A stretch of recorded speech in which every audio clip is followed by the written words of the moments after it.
Bom dia a todos, bom dia a todas. É mais um webinar da Fundação Fernando Henrique Cardoso sobre um assunto que tem atraído as atenções do mundo desde o último 3 de janeiro, data da captura do ex-presidente Maduro em Caracas, numa operação espetacular realizada pelas Forças Armadas americanas. Abriu-se um cenário novo, um cenário de imensa incerteza no país vizinho que vive a mais grave crise da sua história. Aliás, nenhum país vizinho do Brasil viveu uma crise das dimensões da crise que vive a Venezuela. Isso, obviamente, nos afeta por diversas formas, e maneiras. E por essa razão, nós, para iniciar o ano, escolhemos esse tema para debater com os nossos convidados.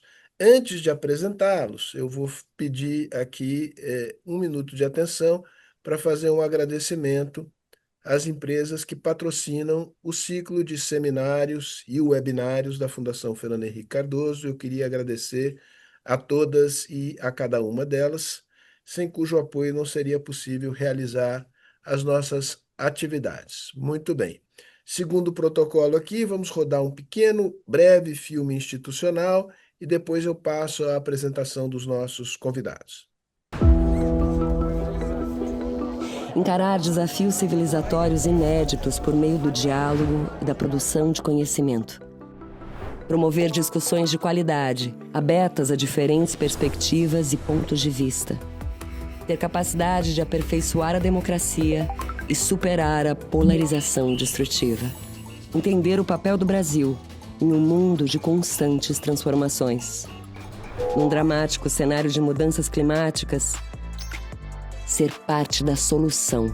Fazer bom uso da tecnologia para promover altos padrões de governança e um desenvolvimento sustentável e inclusivo. Conhecer o passado, entender o presente e projetar o futuro. Fundação Fernando Henrique Cardoso. Um legado em movimento. Muito bem. Noto aqui muitas pessoas nos acompanhando e de diversos lugares, mensagens da Argentina, de Fortaleza, no Ceará. Muito bem, eu passo agora ao espanhol para agradecer una vez más la presencia de Margarita López Maya y Ricardo Zúñiga, amigos de la casa, amigos de la Fundación, que ya estuvieron con nosotros en otras ocasiones para debater temas de Venezuela, de América Latina, Estados Unidos, en su relación con la región. Margarita tiene una larguísima trayectoria académica, no solamente en Venezuela, pero también en otros países, con una obra reconocida como socióloga y vive en Caracas, o sea que está ahí viviendo en la temperatura y el cotidiano de la crisis venezolana hace mucho. Entonces que nos brinda, además de su inmensa capacidad de análisis, su perspectiva histórica, su conocimiento de la región, también esa experiencia de quien está ahí ubicada en el ojo del huracán, por decirlo de alguna manera. Ricardo Zúñiga, también un gran amigo de la casa, fue cónsul general de Estados Unidos en San Pablo. Se desempeñó como, bueno, fue diplomático de carrera de Estados Unidos, se desempeñó como asesor especial del entonces vicepresidente John Biden para asuntos de América Latina. Estuvo involucrado en el acercamiento entre Estados Unidos y Cuba, que se dio bajo el segundo gobierno Obama, y por esto se volvió un hombre marcado por, por los republicanos, ¿no? Como se hubiera hecho algo muy malo, o sea, tratar de normalizar la relación entre Estados Unidos y Cuba. Yo pienso todo al revés, creo que Ricardo ha desempeñado funciones y ha siempre demostrado una capacidad de diálogo, de trabajo en favor de América Latina, de una relación constructiva con Estados Unidos. Hoy es el director fundador de una consultora dinámica que se encarga de hacer análisis sobre América Latina en su relación con Estados Unidos. O sea, que tiene el perfil perfectamente adecuado para ayudarnos a entender esta situación sumamente complicada. Ya hablé demasiado, quisiera arrancar, vamos a hacer esto en modo de entrevista un poco, ¿no? Y empiezo con Margarita, con una pregunta que es una pregunta que no tiene ninguna ambición intelectual más amplia, pero que es muy importante. ¿Cómo uno se siente ahora en Caracas? ¿Cómo tú te sientes? ¿Te sientes amedrentada? ¿Te sientes menos amedrentada? ¿Te sientes más esperanzada, menos esperanzada? ¿Cómo te sientes, Margarita? Sí, bueno, buenos días a todos y a todas y un agradecimiento a la Fundación y a ti, Sergio, por esta invitación. Me siento muy honrada de compartirlo con el diplomático Ricardo, que no conocía, mucho gusto. Bueno, mira, sí, he estado aquí todo el tiempo este año, porque he tenido problemas para salir, me habían anulado el pasaporte, etcétera, etcétera. Bueno, eso no es el tema. Es una sensación extraña. Es una sensación extraña desde el 3 de enero porque los primeros días sí fueron de como un sub y baja, ¿no? Primero un gran alivio por la captura de Nicolás Maduro y su remoción, e inmediatamente un baño de agua fría porque se quedó intacto el sistema autoritario, el régimen autoritario. Entonces, al principio que íbamos a celebrar, no pudimos celebrar. Bueno, eso fue lo primero. Y de ahí en adelante una sensación muy extraña de tratar de volver como a la normalidad la vida continúa en un régimen autoritario que no ha sido desmantelado, sino cosas mínimas, que la gente está en las calles, tiene que comprar, tiene que comer, los colegios están, bueno, no, están funcionando a media máquina, y muchas instituciones también. Yo decía que hay como una normalización, la gente tiende a estar callada, ¿no? Porque todavía el sistema de represión está intacto. Sin embargo, la gente que te conoce en el mercado abierto, te conoce en los establecimientos comerciales, etcétera, tú sientes que hay una expectativa positiva de que sí vamos a salir. O sea, hay un poco de confianza de que sí se va a dar un cambio político, ¿no? Pero no se puede expresar demasiado porque hay castigos todavía para el que celebre. Tenemos unas vallas, por cierto, que aparecieron en los últimos días en la calle con Maduro y Cilia Flores abrazados, pero gigantescas en la autopista, en las calles, que dicen, te queremos de vuelta. ¿No? Y entonces uno está como que, bueno, ¿esto qué es? ¿No? Entonces hay ese doble discurso que tú sabes que el gobierno está recibiendo órdenes en los Estados Unidos, pero él dice que es revolucionario, que es autónomo. Es una situación muy extraña. Este, no ha pasado suficientemente tiempo para que la gente no pierda esa esperanza, esa cautelosa esperanza. Yo también la tengo, ¿no? De que vamos a ir a un cambio. No hemos ido a una transición todavía. Estamos simplemente viendo un cambio, para crear ciertas condiciones para ver si la opción es una transición democrática o no, ¿no? Eso no lo sabemos. Este Yo es el diría, la gran... otra cosita que quería decir, que quizás donde más se nota la cosa es en la noche. Porque en la noche la gente no se atreve a salir. Entonces, las calles siempre han estado bastante vacías en los últimos años por el problema de la inseguridad y la militarización. El centro está un poco más militarizado. Pero de noche es como exponerse demasiado. Entonces, realmente uno siente la ciudad de Caracas se vacía, como es un país tropical, a las 6 de la tarde ya está bastante vacía. Las tiendas están cerrando a las 4, a las 5, los restaurantes también, todo eso, ¿no? Interesante. Ricardo, bueno, la operación ha sido un éxito militar estupendo, ¿no? Impresionante, ¿no? Pero a tu juicio, ¿hay una estrategia política de cómo lidiar con los distintos escenarios que pueden concretarse en las fases 2, o sea, ahora de estabilización de la economía, de la situación? ¿Cómo ves desde el punto de vista de Washington, del gobierno Trump, qué estrategia tienen, si es que tienen una estrategia? Bueno, gracias Sergio por la invitación y tremendo honor estar aquí con Margarita. Me interesa bastante oír lo que está viendo y oyendo en Caracas. En Washington, yo creo que fue una operación militar impecable, sin duda. Suelen hacer. Las Fuerzas Armadas de Estados Unidos son, cuando tienen tiempo y tienen la colaboración del mundo de inteligencia de Estados Unidos, suelen tener victorias tácticas impresionantes. Lo que podemos ver es, en términos así de una estrategia a largo plazo, eso todavía no queda claro.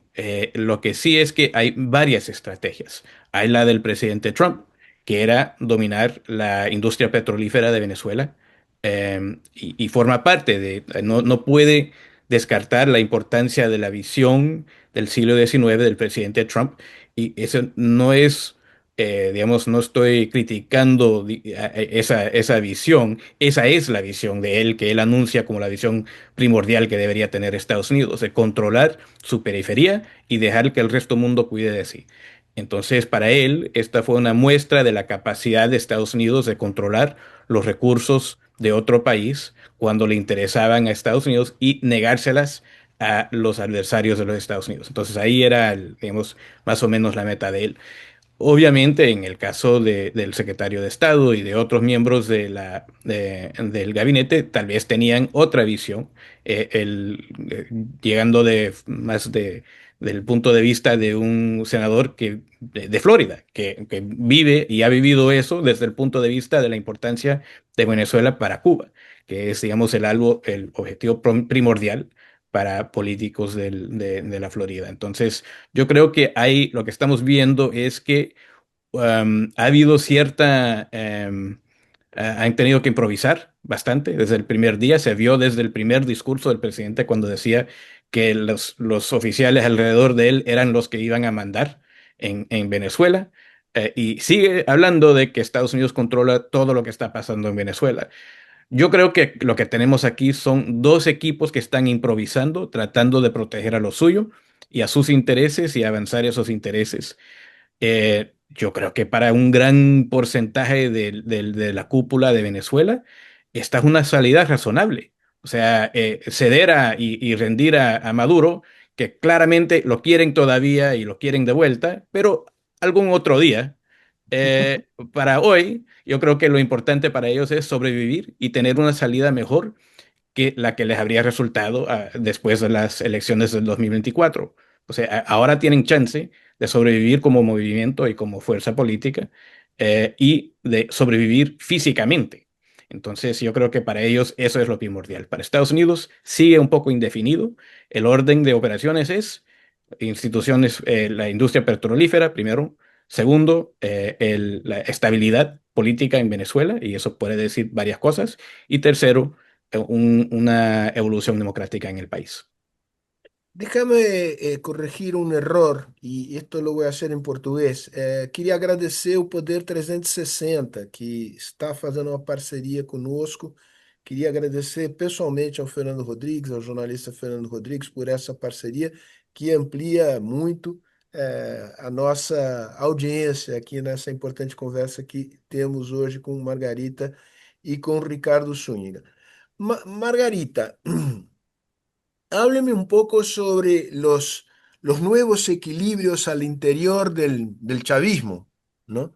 Diosdado Cabello, ministro del Interior, a quien se atribuye es jefe de los colectivos con una influencia importante en las Fuerzas Armadas, no sé qué tanta influencia tienen las Fuerzas Armadas.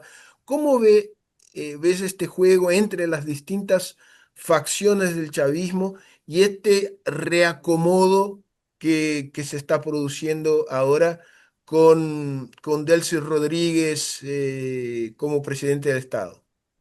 Bueno, varias cosas, Sergio. Primero, que la información que tenemos es incompleta. O sea, realmente nunca sabemos completa la historia. Nosotros, los civiles, los ciudadanos, este, pues somos como convidados de piedra, ¿no? No. Se nos dice lo que se nos quiere decir y tenemos, bueno, en el caso mío, que navegar por 20.000 fuentes para llegar a tener una visión un poco global sobre lo que pasa y interpretar a partir de esas fuentes limitadas, ¿no? Mira, antes de la captura de Nicolás Maduro, uno podía hablar de tres grupos de poder. El de Nicolás y su mujer, Cilia Flores. Cuando hablo de grupos, son grupos como tribus, ¿no? Rodeadas, porque este es un régimen autoritario extremo, un rasgo patrimonialista muy severo, totalitarios también y caprichoso, ¿no?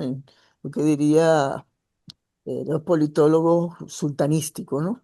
Bueno, el primer grupo, la primera tribu era sin duda Maduro y Cilia, que era el grupo que estaba al frente, y después tienes el grupo que representa al ministro de la Defensa, que no es un grupo propiamente, sino él articula los grupos militares cómplices de la camarilla en el poder, con los mismos negocios, las mismas redes de las prebendas, los negocios, la corrupción, todo lo demás, ¿no? Este es un estado también delincuencial, completamente penetrado por negocios ilícitos y corrupción y tráfico de drogas, etcétera, ¿no?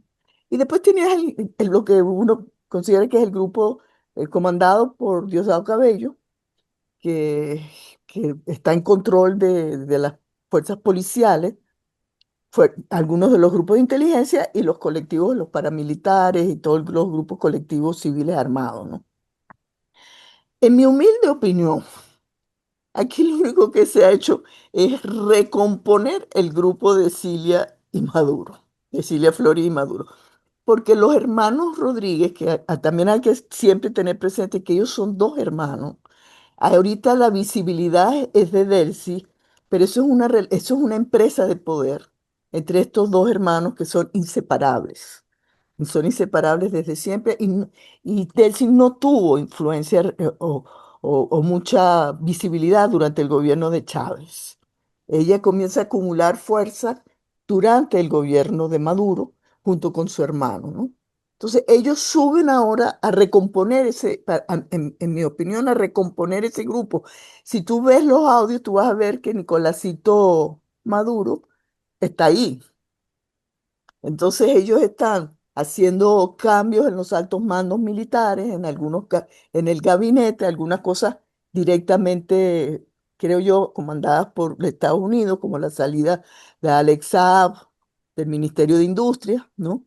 Pero en general es el mismo grupo. Lo que están es tratando de desplazar a los que eran más leales a Maduro para poner los suyos. Pero hasta donde yo tengo la información, los grupos militares son los mismos, solo que ahora están subiendo unos más leales a ellos que otros. El grupo o lo que representa el ministro de la Defensa, eso quedó tan derrotado y tan humillado durante el 3 de enero, que en mi humilde opinión eso no tiene fuerza en este momento para decir, para imponer nada. O sea, lo que ellos vieron ese día fue una cosa realmente apocalíptica para ellos. O sea, no tuvieron ni tiempo de dar una orden. Pues prácticamente eso es lo que nosotros pensamos que pasó allí. Entonces, los grupos militares que Vladimir Padrino actúa como un mediador entre todos ellos ha tenido, bueno, se le ve muy mal, además se dice que él está enfermo, hay muchos rumores de que ya se va a ir, etcétera, ¿no? Ese grupo yo creo que está muy debilitado para oponerse ahora a los hermanos Rodríguez. Tiene fuerza militar y policial y paramilitar, Diosdado Cabello, pero está en una extrema fragilidad también. O sea, nosotros si te pones a pensar, los colectivos, por supuesto, están armados. Este, él los puede manejar, pero él no tiene aliados internacionales, no tiene aliados regionales. O sea, no tiene fuerza realmente. Él lo que puede es quizás molestar al grupo Pero en este momento, viendo la operación quirúrgica y amenazado por los Estados Unidos de que el próximo es Diosdado Cabello, él se va a cohesionar por el momento detrás de Delcy Rodríguez. De manera que yo veo la camarilla recomponiéndose, pero todavía unida porque están afrontando una situación de extrema fragilidad.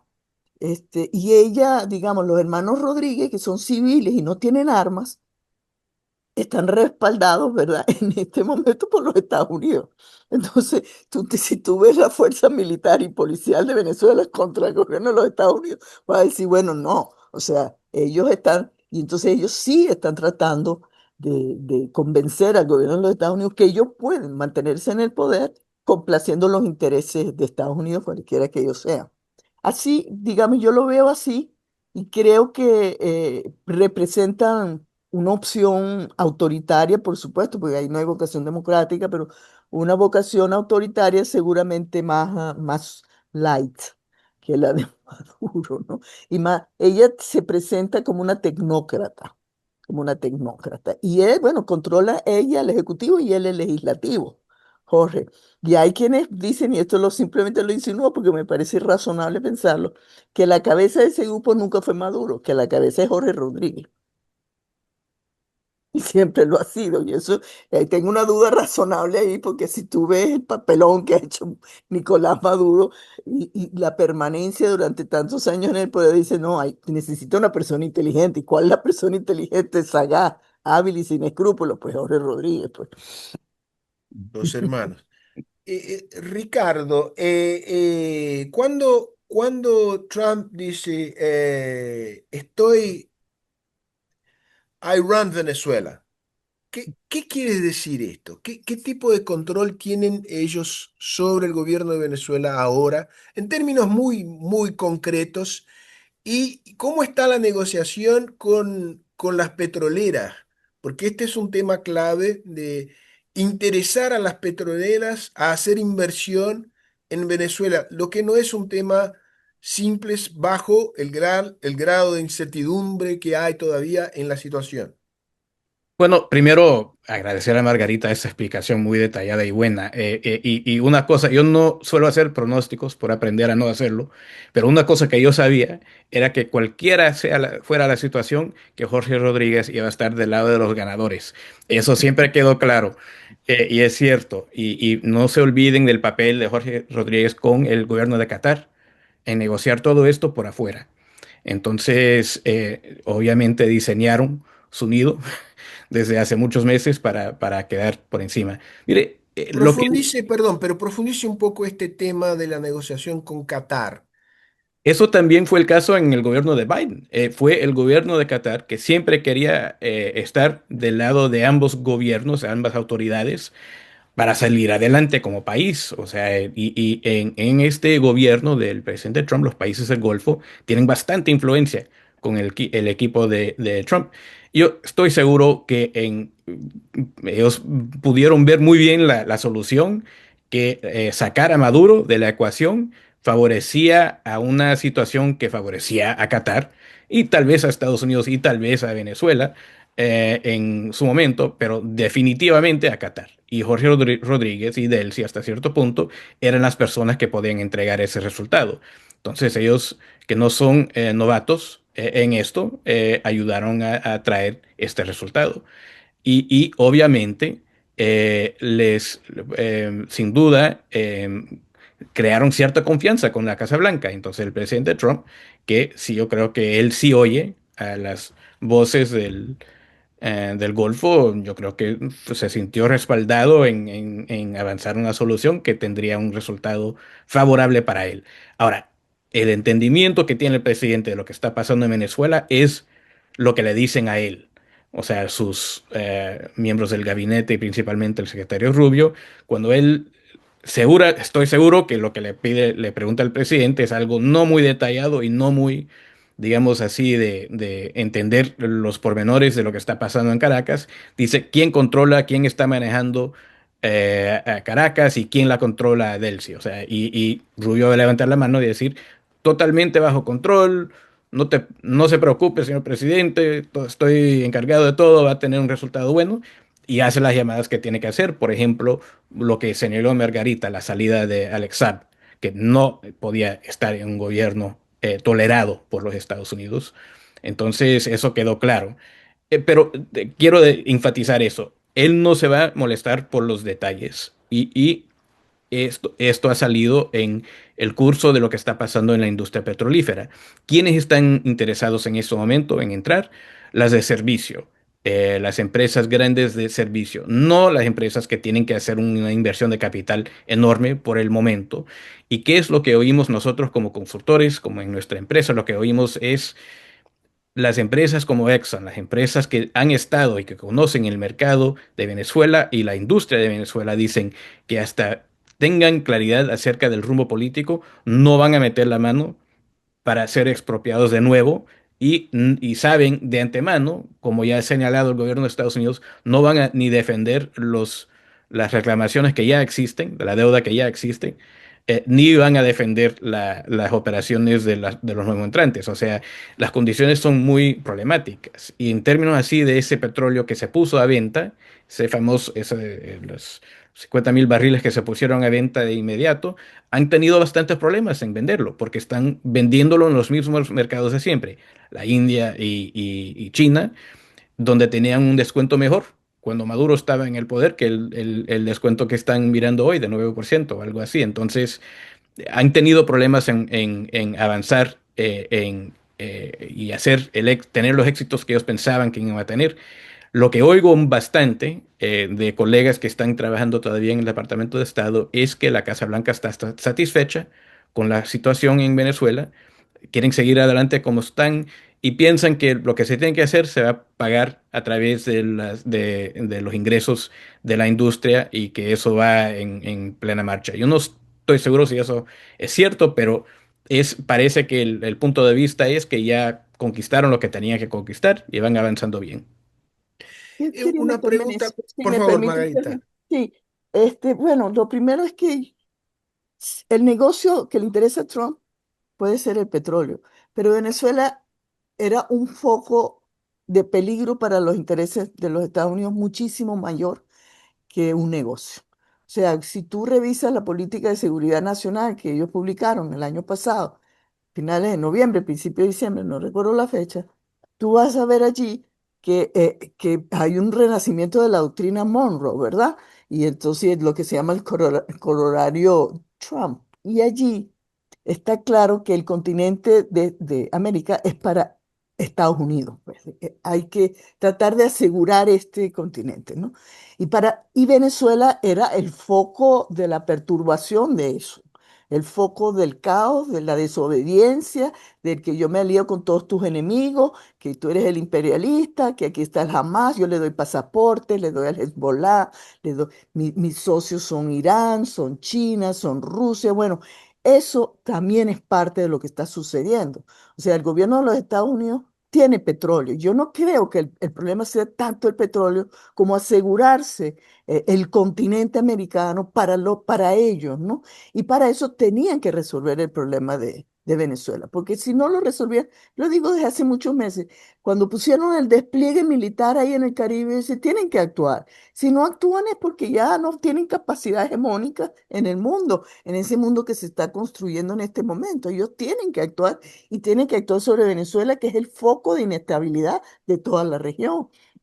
Entonces yo creo que sí hay, además de los negocios de petróleo, porque ellos tienen bastante petróleo, digamos, pueden aguantar sin el petróleo venezolano. De hecho, el petróleo está bastante bajo de precio, tengo entendido. Pueden aguantar con eso, pero lo que no podía seguir pasando era que estaban metidos los chinos, los iraníes, los rusos, los armamentos son rusos, los chips son chinos. Bueno, Irán les da toda la triangulación para llevar el petróleo a China, cómo burlar las sanciones, etcétera, etcétera. O sea, y si a eso le añades los cubanos, si a eso le añades la FARC disidente, si a eso le añades que los mandos militares del ELN, de los helenos, están en Venezuela, en territorio venezolano, o estaban, porque hay rumores que se están moviendo para Colombia, te das cuenta entonces que era muchísimo,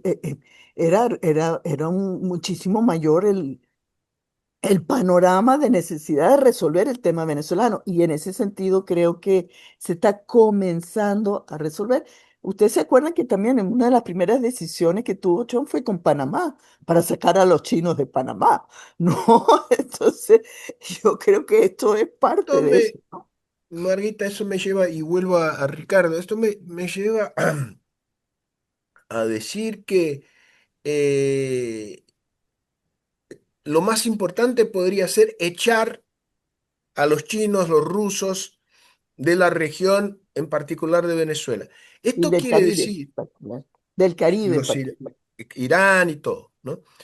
Y esto quiere decir que pese a los problemas que la retomada, la inversión en la industria petrolera pueda presentar, Trump o la administración Trump estaría dispuesta a poner más plata o quizás movilizar tropas para garantizar el control sobre Venezuela. ¿Cómo ves tú este escenario de que las cosas de la estabilización no marchen de manera tan suave y que se requiera una cierta profundización de la intervención americana, incluso con boots on the ground? ¿Cómo ves esto? Bueno, Margarita tiene toda la razón, hay bastantes motivos. Y, por ejemplo, en el caso de el elemento de China también vale la pena debatirlo un rato, porque, y también, por ejemplo, no es siempre claro hasta qué punto están dispuestos a llegar para, digamos, a sacar a China de la influencia que tienen en América Latina, más que todo en América del Sur. Claro que es parte de la retórica, pero en la ejecución hemos visto en Argentina y en otros lugares que no han actuado de una forma muy agresiva para sacar a la capacidad o la presencia de China. En Venezuela es diferente y ahí hay un componente doméstico que también es importante para esa pregunta, Sergio. El componente doméstico es este.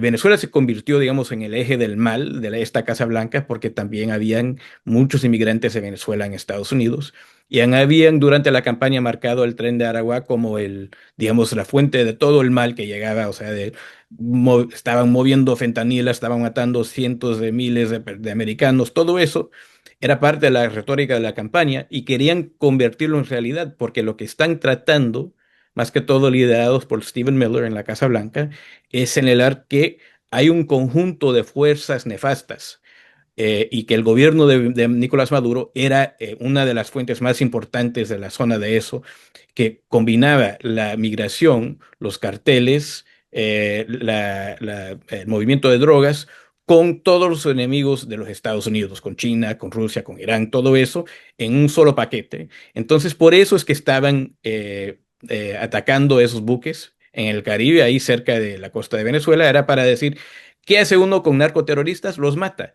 No son traficantes de droga, no son unos pequeños pescadores que a veces están traficando. No, estas son las fuerzas del mal que están matando a ciudadanos americanos todos los días. Entonces, tenían que crear eso.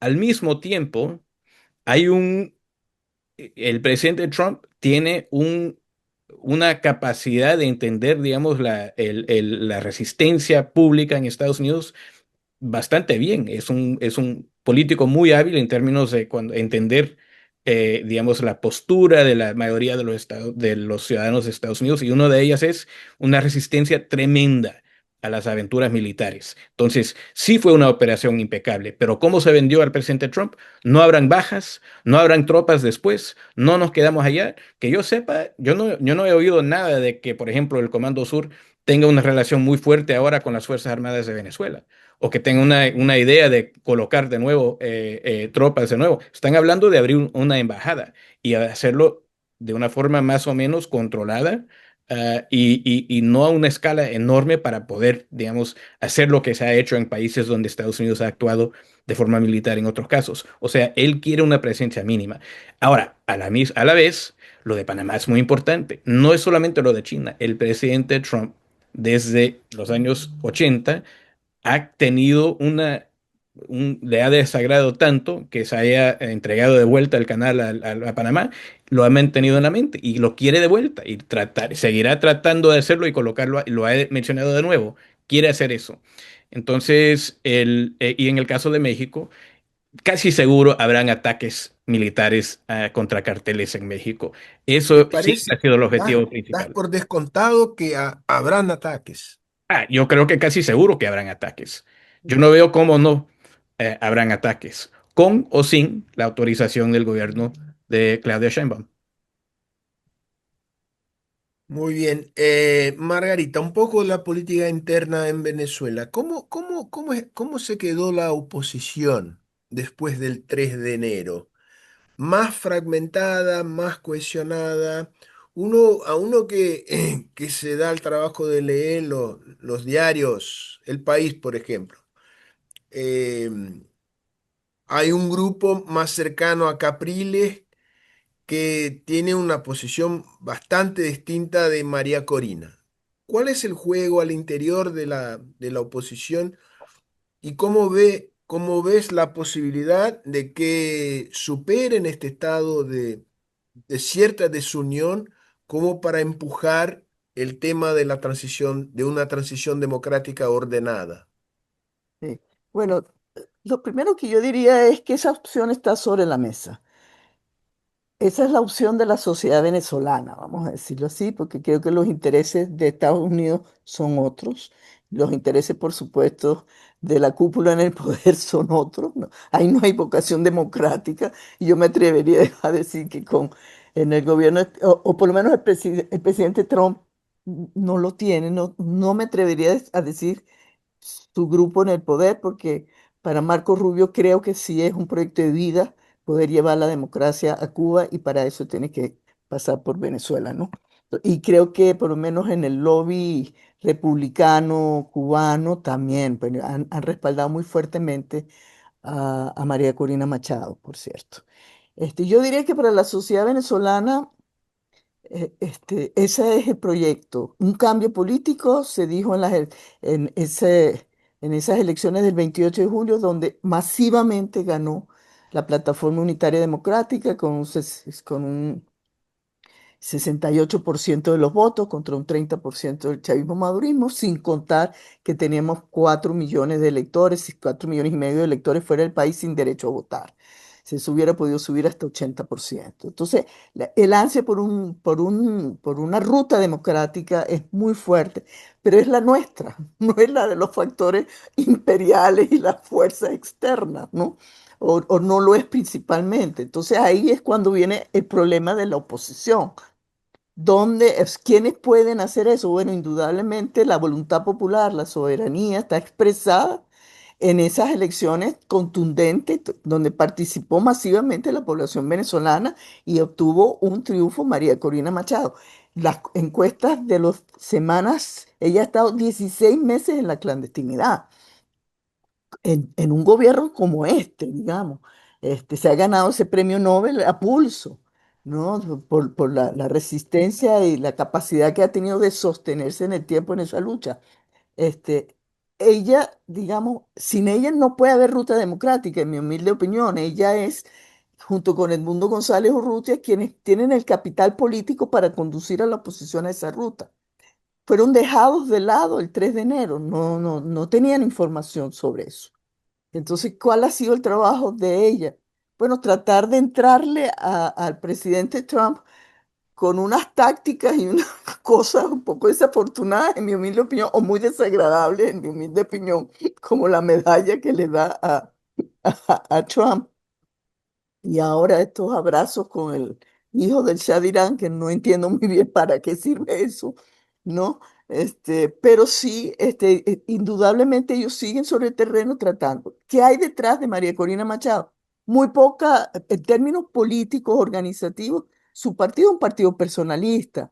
Debe tener alguna red importante, puesto que ellos lograron esa red maravillosa que logró demostrar el fraude electoral que cometió el gobierno la noche del 28 al 29 de julio del 2024. O sea, hay una red de testigos en las mesas que a pulso con la Fuerza Armada, óigase bien, porque cada vez que pregunto a los partidos políticos, ellos dicen que sin las Fuerzas Armadas no hubieran podido armar recoger el 83% de las actas que recogieron, escanearon por fuera del Consejo Nacional Electoral y computarizaron en menos de 24 horas para demostrar que Edmundo González Urrutia había ganado. Entonces, sí hay una cierta eso hay que ser muy discreto con eso. Si hay una cierta capacidad organizativa allí, posiblemente movilización.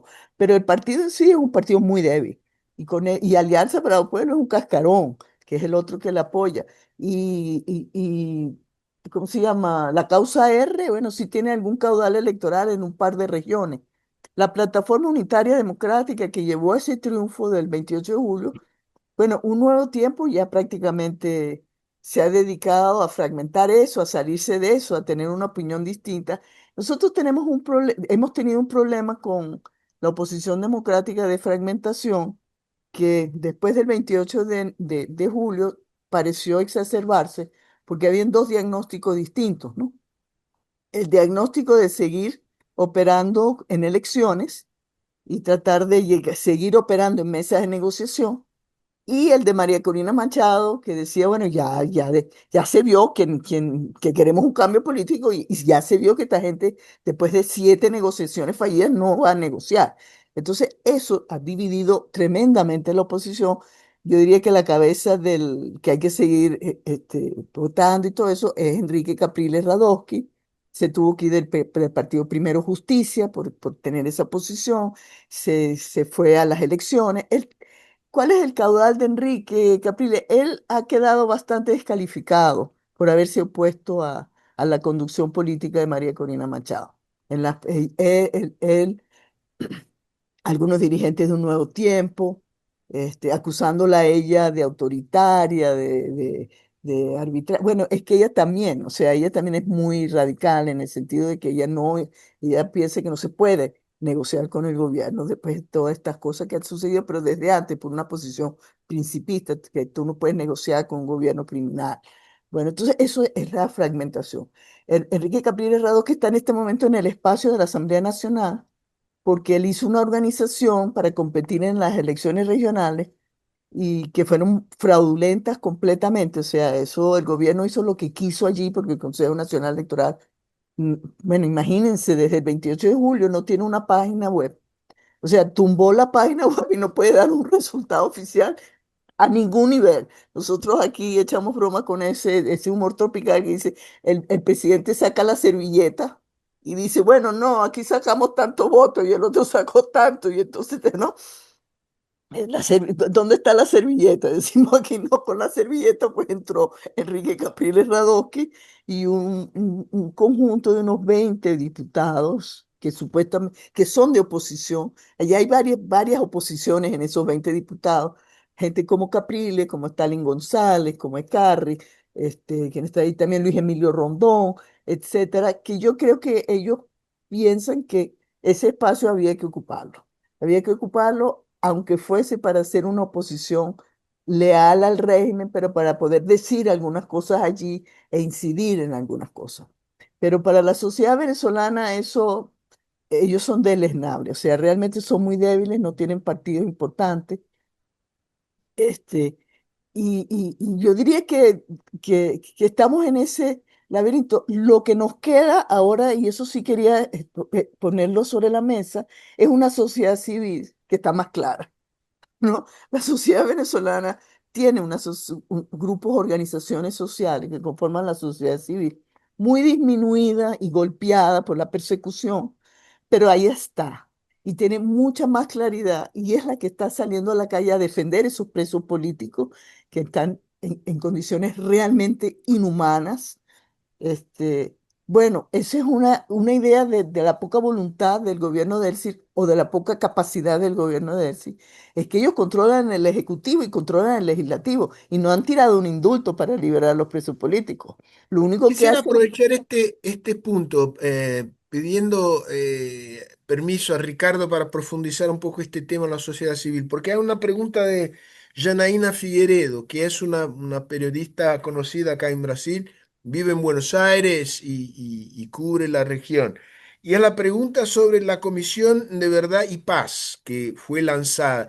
¿Esto es pura retórica o le parece un gesto que puede señalar un movimiento de aflojamiento del régimen y de apertura para que haya más escarcelación, para que vuelvan los exiliados, porque esto fortalecería el movimiento por la transición democrática? sí. Bueno, primero déjame terminar la idea entonces de la sociedad civil.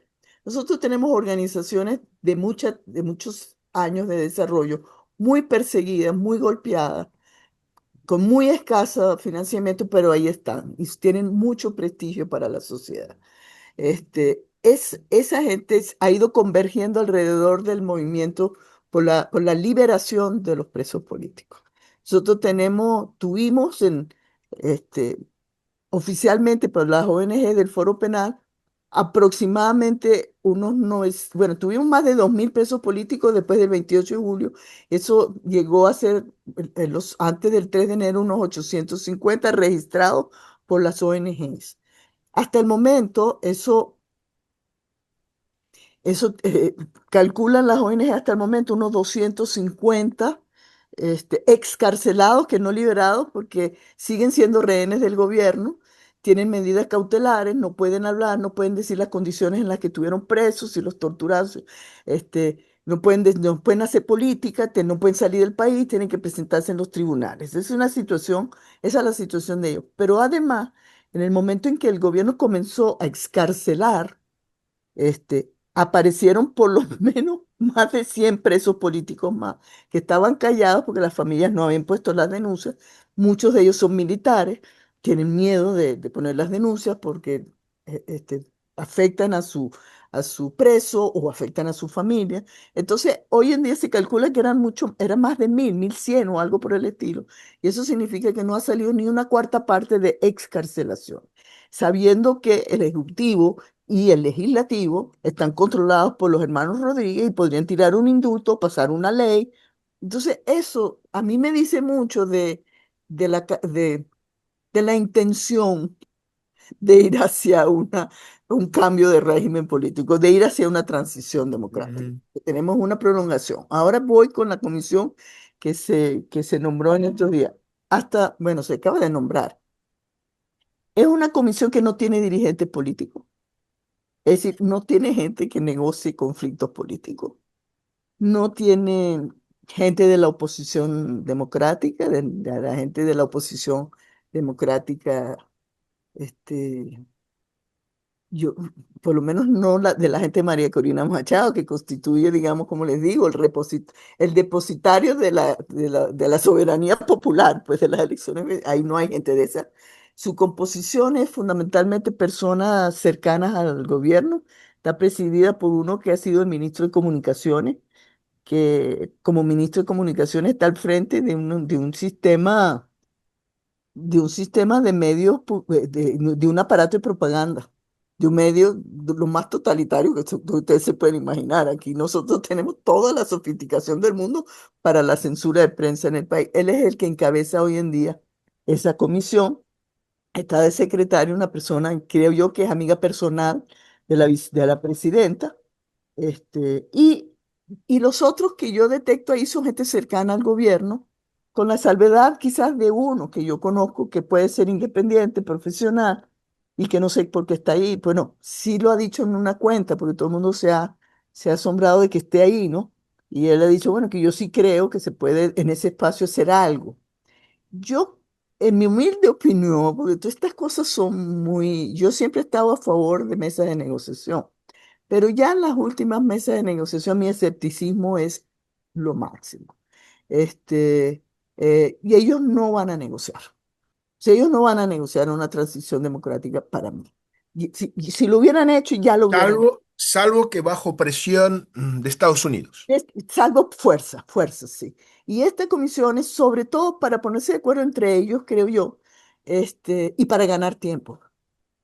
Y para mostrar que, bueno, que sí, que hay convivencia y eso, pero en realidad yo creo que tiene muy poca capacidad comparadas con otras mesas de negociación, inclusive, donde se sentaba la oposición con mediadores internacionales como el Vaticano, como el Reino de Noruega. Esto estaba comandado por el exministro de Comunicación. O sea, yo no le veo mucha capacidad, pero bueno, hay que mantenerse con la duda, digamos, de que pueda hacer alguna cosa Ujú. allí.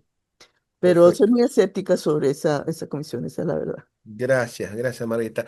Ricardo, volviendo a un tema que mencionaste, que es el tema, se hizo esto en Venezuela, pero no se puede hacer lo mismo en otros países de la región. O sea, y ahí me voy a la pregunta de Denise Crispín, periodista brasileña también, hoy en el cuerpo editorial del diario Estado de São Paulo. Eh, la idea de que, bueno, controlar América, América Latina, echar a los chinos lo máximo posible, ¿no? Se hizo de una cierta manera un cierto modelo en Venezuela. ¿Es replicable este modelo en otros países o no? Cuba en particular, ¿cómo ves la situación?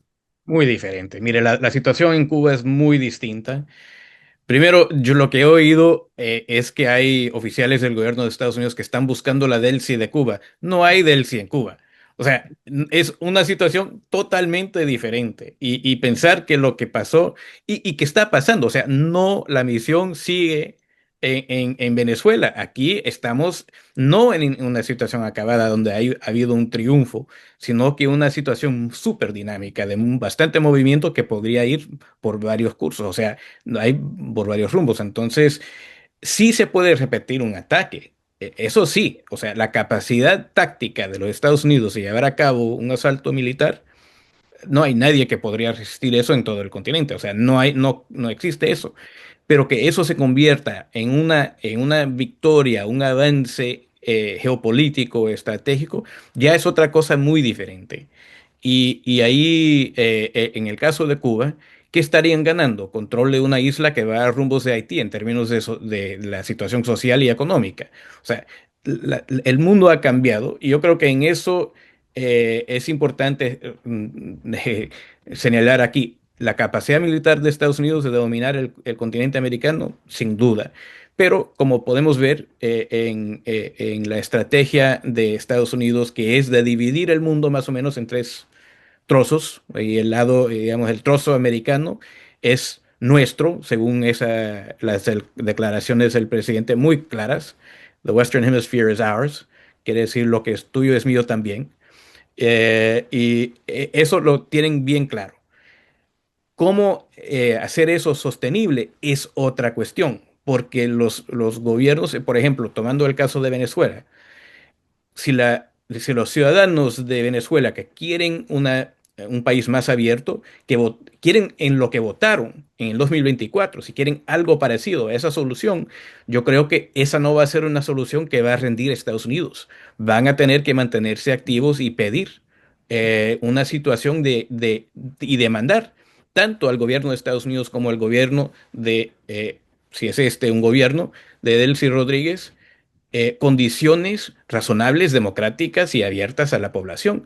Estos esfuerzos para apoyar la salida de los presos políticos, si Estados Unidos, si el presidente Trump acaba de decir de nuevo que Estados Unidos controla la situación en Venezuela, entonces ¿por qué no están sueltos los presos políticos?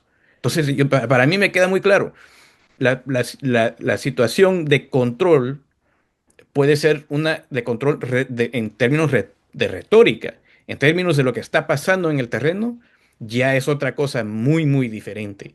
Y hay otros actores en eso.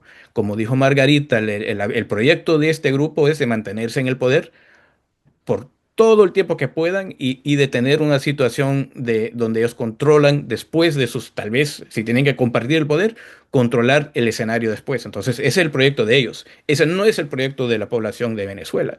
Entonces, encontrar cómo llegar y cómo forzar digamos, una solución para los deseos populares es muy diferente. Solo voy a hacer, discúlpame, un último comentario aquí. El, el enfoque de la administración Trump de atacar al crimen organizado, por razones obvias, es súper popular a nivel del continente. Y porque es una situación que está enfrentada por cantidad de ciudadanos de la región. Pero la forma sí importa bastante. Va a ser un ataque a buques, así como lo que hemos visto en el Pacífico, en el Caribe, o va a ser un desmantelamiento del crimen organizado a nivel de empresa. Y ahí ahí hay una gran diferencia. Yo creo que, por ejemplo, el indulto para el expresidente de Honduras, Juan Orlando Hernández, a la vez que tomaron preso a Nicolás Maduro, creó bastante confusión y por eso, de nuevo, tengo que enfatizar la actividad, la energía, digamos, el esfuerzo no va a venir de Estados Unidos, van a tener que ser los ciudadanos de la región que están demandando tanto a sus gobiernos como al gobierno de Estados Unidos para rendir esos resultados que quieren. ¿quiénes son los... Bueno, Marco Rubio es un tipo clave, pero la mesa chica de Trump en el tema de América Latina, ¿quién está ahí? ¿Quién tiene un acento en esta mesa chica de Trump sobre América Latina? ¿Qué se puede, qué piensan ellos? Stephen Miller es clave. Fue él que dirigió los ataques contra las embarcaciones, contra las lanchas. En un momento se hablaba de que iban a colocar a Stephen Miller como la persona que estaba coordinando las acciones en Venezuela. Y él es el adjunto como jefe de gabinete del presidente Trump. Pero la verdad es que él es la voz ideológica más importante en la Casa Blanca, Ujú. sin duda. Tiene a Marco Rubio, tiene a Chris Landau, que es el número 2 en el Departamento de Estado, una persona clave, y que ha mantenido bastante de la actividad diplomática de Estados Unidos en la región. Pete Hegseth, simplemente porque hay 34% de los navíos, de los buques que tienen los Estados Unidos, están en el Caribe. Entonces, a la fuerza, Hegseth ha sido muy importante. Y después de eso, son bastante menos claves los otros actores. O sea, en una administración típica, tradicional de Estados Unidos, habrían otros actores en la mesa. De vez en cuando entra el secretario de Tesoro cuando se trata de Argentina, tal vez de México. Y ahí acaba el cuento. O sea, es una mesa muy chica bajo un liderazgo de alguna manera impredecible, ¿no? Es, Esto es porque una cosa puede ser el planeamiento o la visión estratégica de Marco Rubio o de Chris Landau, y otra cosa es lo que quiere el presidente. Yo creo que no habría ningún miembro del gabinete del presidente habría atacado a Panamá como el alvo principal en las primeras semanas de la administración, cuando ahí tenían un aliado político muy fuerte. O sea, hay una gran diferencia y los deseos personales y la visión personal del presidente es sumamente importante. Yo creo que igual lo de Groenlandia es una cosa que le importó al presidente y por eso le importa a los demás. No porque los demás ya sabían, entendían perfectamente bien que ya tenían todo lo que necesitaba Estados Unidos a nivel estratégico, pero obviamente son leales al presidente y se conformaron a la visión personal de él, y la de uno o dos asesores de afuera del gobierno que le han influido bastante. Entonces ahí eh, viene de eso. Y eso crea, obviamente, cierta inestabilidad y riesgo, no tanto para los países de la región como para los mercados y las otras personas que vivimos aquí en las Américas, que es muy importante y algo que no hemos visto en décadas, ¿no? Tal vez siglo y medio en Estados Unidos. para terminar, una misma pregunta para los dos. ¿Cómo ven? ¿Cómo se ve a Brasil en Venezuela y en Estados Unidos? Y personalmente, ¿cómo ven ustedes el rol que puede jugar Brasil, if any, ¿no? En la solución de la crisis en Venezuela? Sí, bueno, bueno, déjame decir un par de cositas sobre un comentario de las cosas que dijo Ricardo. Todo este tema del narcotráfico y del Tren de Aragua y el Cártel de los Soles, para mí fue fundamentalmente una narrativa con que justificar el comienzo de esta acción, ¿no? Que Venezuela no era particularmente el centro, y aquí nosotros, los estudios muestran que esas estructuras fueron, o sea, el Cártel de los Soles como una estructura mafiosa no existe. O sea, son muchos grupos mafiosos que penetran al Estado y de los cuales el Estado, digamos, es parte de ese, de ese grupo criminal. Pero no existe una mafia como puede ser las mafias colombianas o las mafias con una cabeza y una pirámide, sino que eran grupos, ¿no? Son grupos y por supuesto tienen penetrado del Estado. El Estado es un Estado delincuente, un Estado criminal.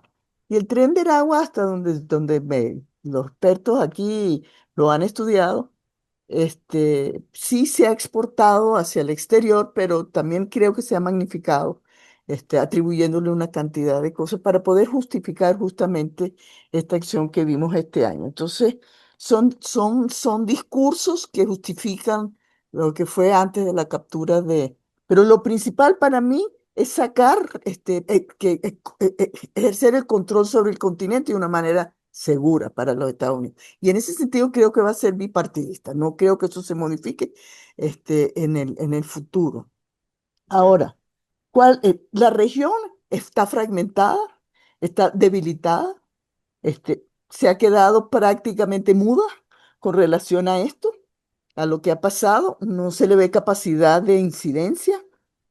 Los principales afectados por la situación es toda la América del Sur, diría yo, pero particularmente dos países, ¿no, Sergio? Colombia, por supuesto, y Brasil. O sea, estos son los dos países que deberían tener alguna capacidad para tener alguna incidencia. Colombia, bueno, ya conocemos a Petro, tiene una cierta conducta errática porque la verdad es que está en una situación sumamente difícil, quiere estar con Dios y con el diablo, ¿no? Porque los dos le interesan, ¿no? Entonces un día dice una cosa, otro día dice otra y en general, pues ahorita está pues, en una situación sumamente incómoda y plegado también a lo que esté sucediendo a través de los Estados Unidos. Brasil, fíjate, Brasil cuando el 28 de julio tuvimos aquí a Morín, semanas antes y semanas después.